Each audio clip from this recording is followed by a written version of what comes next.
Tere!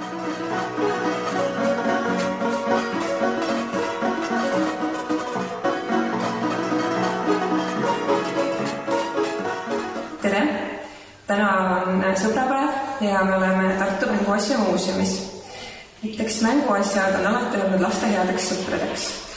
Mänguasja muuseum tähistab tänavu oma 25. juubelit ja sel puhul on plaanis väga palju erinevaid näitusi, nende hulgas ka Läti mänguasjade näitus. Ja täna me räägimegi Lätist ja räägime Läti mänguasjadest. Minu kõrval on Liisa, tere, kes on lätlanna. Ja küsimegi sulle kõigepealt, et kui sarnased või erinevad on eestlased ja lätlased? Mulle tundub, et üldiselt me oleme väga sarnased, kuna meie ajaloo ja kultuurielu ja eluviis üldine on olnud väga sarnane saivandeid, aga neid võib-olla viimased 20-30 aastat on neid, kes on toonud rohkem erinevusi, kuna kuidagi see uuem aeg on viidud meie neid arvamusi võib-olla erinevates suunas. Aga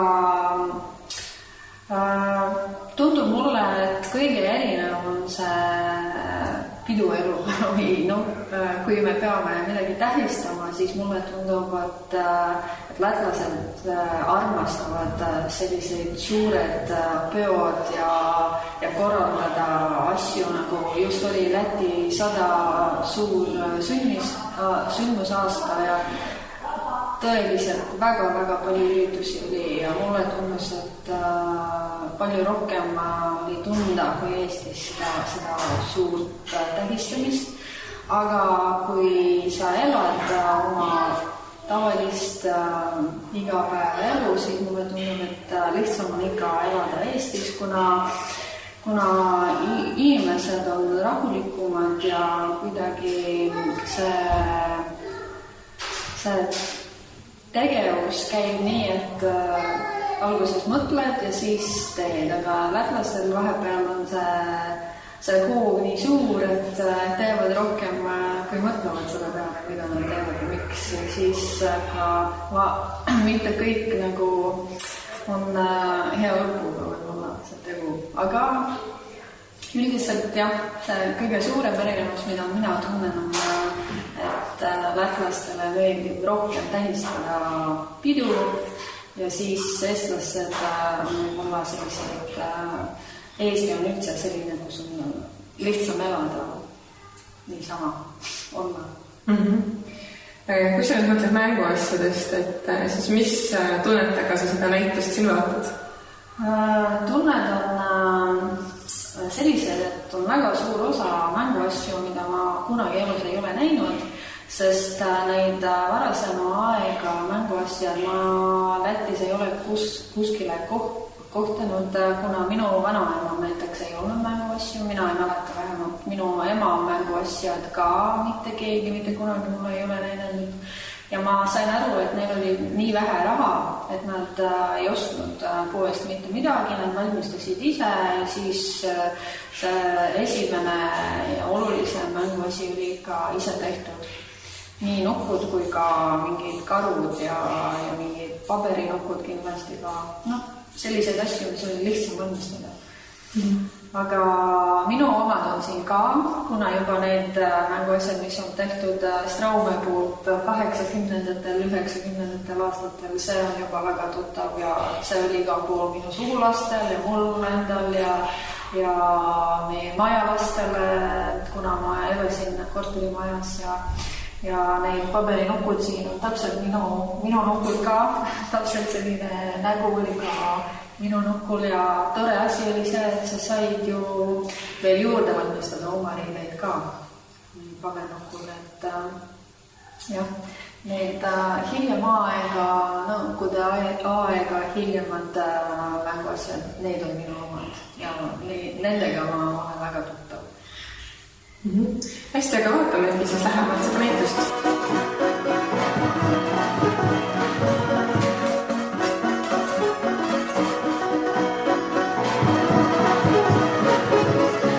Me vaatame neid asju siin klaasi taga lähemalt ja kuulame siis sinu mõtteid ja kommentaare, Ilse. No kindlasti üks kõige populaarsem nukk, mis mulle ka väga meeldis ja ma tahtsin seda endale väga, on see vaibanukk ja tal kõrval on ka teine sarnane aina nukk, aga kuidagimoodi see vaiba oli populaarsem ja neid inimesed, kellel olid pulmad või mingi suur tähtpäev, nad ostsid seda nukku ja panid isegi auto peale, et see oli väga oluline. Ja arvatavasti ka sellepärast, et see rahvarõives, mis tal on seljas, ta on üks lemmikumat üldse Lätis. Kui meil tuleb laulupidu, siis Eestis on nii, et kõik tahavad Muhust olla pärit oma riietuse järgi ja Lätis on samamoodi see Vaarta rahvarõives on kõige lemmikumat. Ja mul on ka siin üks päris neiu, kellel on see rahvarõives selga pandud ja ta on väga ilus minu arvates ka.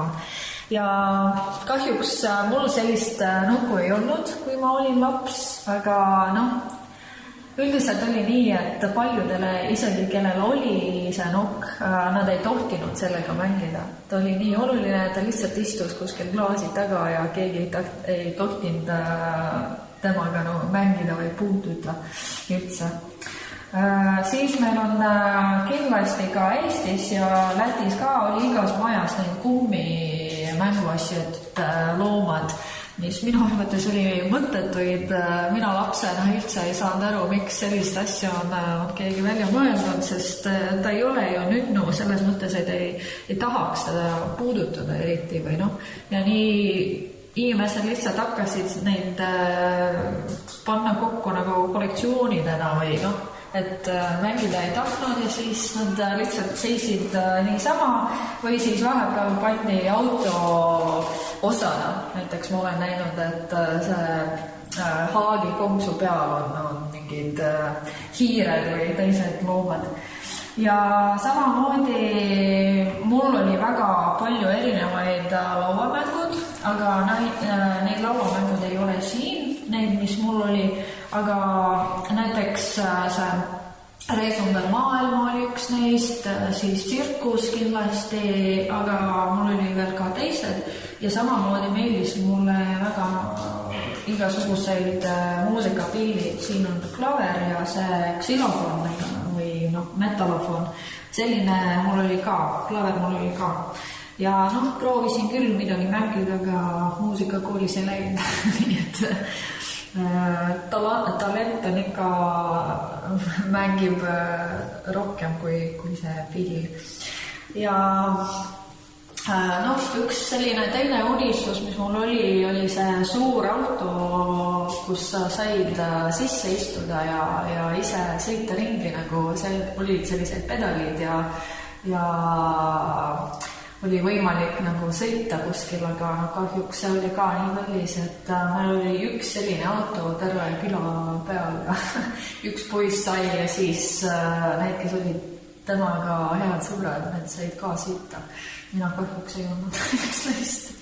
Aga jah, sellised mälestused kindlasti olid veel ka teised nukud, sellised tavalisemad, millega said nagu mängida ja ei saanud pahandust, sest vaevu oli nagu püha mänguasi.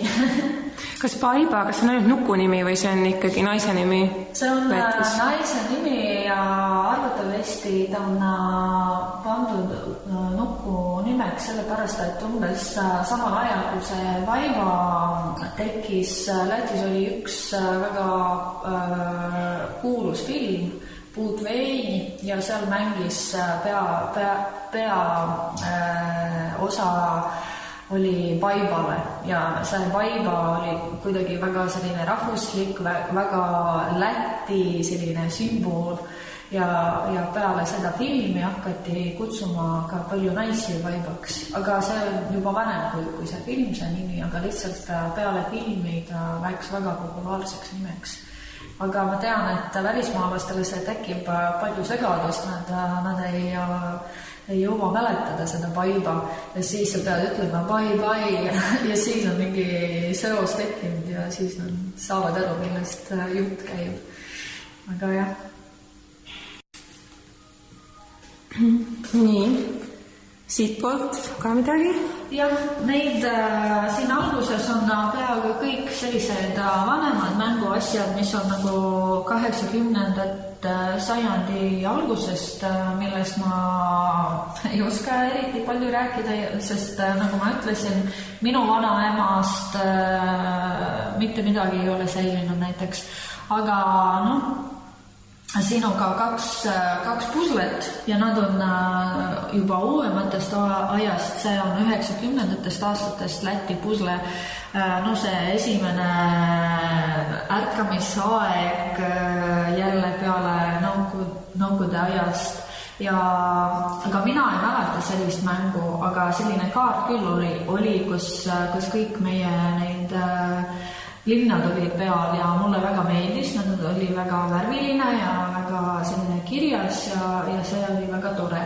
Ja see teine mäng, mis on seal allpool, see on väga uus, see on 2 aastat, 3 aastat vana mäng ja seda mul on ka, sest ma ostsin oma lastele sellist mängu, sest mäng aitab sulle nagu aru saama, millised on kõige olulisemad kohad Lätis ja mida sa pead Lätis nagu teadma.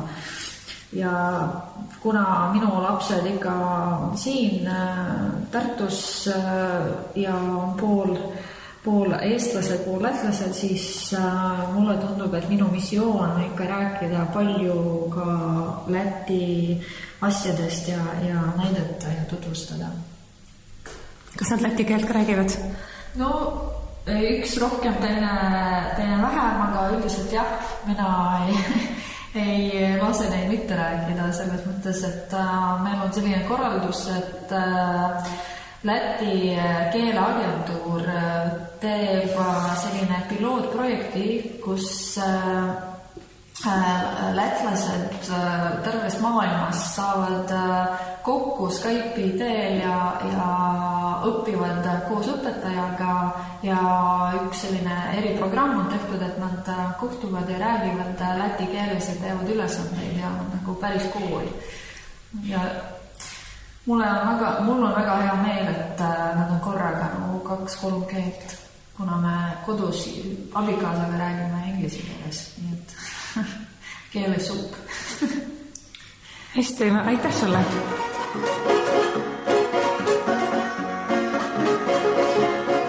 Nii et nüüd me räägime Mänguasjamuuseumi töötaja Margega ja sooviks siis kommentaari Läti mänguasjade näitusele. Et miks üldse te otsustasite teha Läti mänguasjade näituse? Meil on varem muuseumis olnud Leedu mänguasjade näitus, sest meil on Leedus väga head koostööpartnerid. Meil on olnud Soome mänguasjade näitus samamoodi, kui oli Soome 100 ja väga loogiline, kes siis veel, kui mitte lätlased, meie kõige lähemad naabrid siin samas. Tartust on ju nii lähedal juba Lätti jõuda. Ja siis saatkonna abiga kirjutasime Läti ajaloomuuseumile kirja, küsisime, kas nad oleksid huvitatud meiega koostööd tegema. Nad tegid väikese valiku ja siin see näitus nüüd tõesti on väga ilus, armas väike näitus. Et ma saan aru, et siin on siis väljas kõige olulisemad mänguasjad 100 aasta jooksul. Siin on tegelikult selline väike valik nendest 100 aasta mänguasjadest ja arvestada tuleb ka seda, et see on ühe muuseumi valik, et see oli see, mis ajaloomuuseumi kogudes oli pakkuda ja nemad siis tegid sellise läbilõike, et oleks 100 aasta tagusest ajast natukene, siis hilisemast, siis nõukogude perioodist ja pisut ka tänapäevast. Kui sarnased või kui erinevad on Läti ja Eesti mänguasjad? No me vaatasime siin ka tegelikult Mänguasjamuuseumi kolleegidega, et ikkagi päris sarnased. Materjalid on sarnased, samamoodi lätlased armastavad puitu kasutada oma mänguasjades. Seesama plastikuaeg nõukogude perioodil küllaltki sarnane, see esteetika on sarnane ja võib-olla ütleme minul kui nõukogude perioodil sündinud lapsel ongi üsna raske eristada neid Läti ja Eesti mänguasju, sest mina ju mängisin ise ka nende Läti asjadega, et ega mina ei teadnud, et nad Lätis tehtud on. Aga mis teil endal meeles on, et mis mänguasjad oma lapsepõlvest? no siit näituselt näiteks seesama kollane mikser, mis meil seal väljas on täitsa seal teises servas. Mul on väga hea meel seda mikserit vaadata.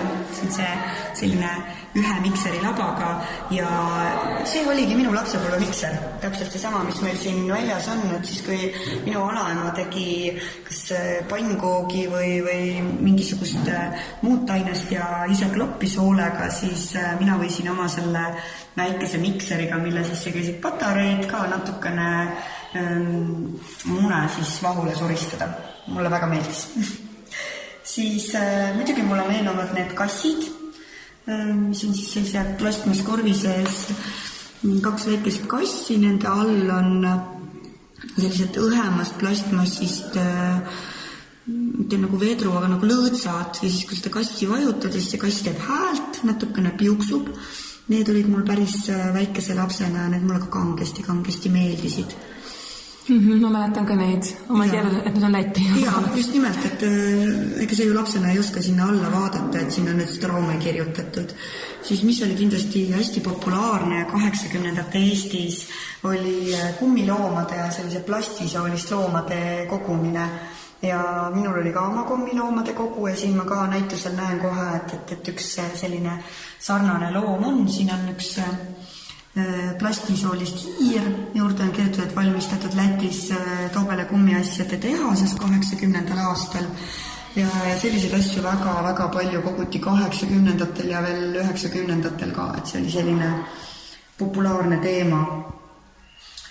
Ma arvan, et minul endal rohkem ei olnud Läti asju, vähemalt mul ei tule need tuttavad ette. Aga millised on Läti kõige populaarsemad mänguasjad, mis siin praegu väljas on? Mis siin väljas on? No, lätlased ise kindlasti kõige rohkem on rääkinud sellest kuulsast paibanukust, aga selle kohta võib isegi tegelikult rohkem öelda võib-olla suveniirnukk, sellepärast et see nukk oli väga kallis. Kui nad algul seda tootma hakkasid, siis ta maksis 11 rubla ja hiljem juba aegade muutudes koguni 15 rubla, et see on ikkagi väga kallis hind nuku kohta.